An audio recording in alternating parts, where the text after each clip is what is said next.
Didier Strolls,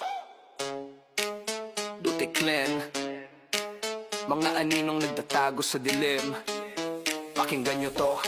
Mga didilis trolls, araw-gabi naglalako. Fake news na parang tinapay. Bawat post binabato, nagpapanggap na marami. Parang bayan todo suporta, pero sa likod ng keyboard bayad lang bawat salita. Duta ekla ng sigaw para lang maingay, pero utak nyo'y gulo, wala namang saysay. Ginugulo ang isip ng taong marangal para palabisin mabuti ang maling ideal.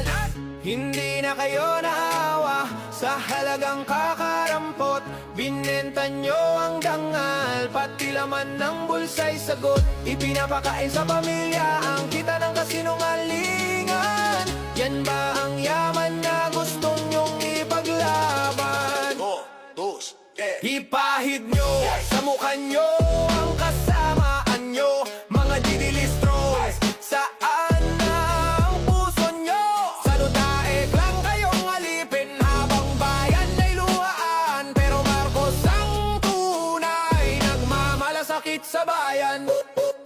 Fake news, fake love, didilis trolls, tigilan nyo na yan. Fake news, fake love, ludaek lang laging may papana dyan.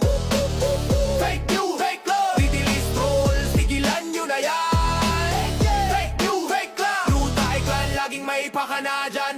Ipinagmamalaki nyo pa, parang kayong bayani, pero sa totoo lang bansa nyo'y sinasaktan ni mami. Ipinahid nyo pa sa loyalistang dumi nyo para lang mabaktak ang kasalanang ginawa nyo. Mga keyboard soldier, walang sariling danggal, nang dahil sa utos binura nyo katotohanan. Hindi nyo matanggap, hindi nyo maarok na may Marcos na tunay sa bayan na katuto. Habang kami nagmamahal, kayo'y nagkakandaliit. Pilipinas to, hindi laruan.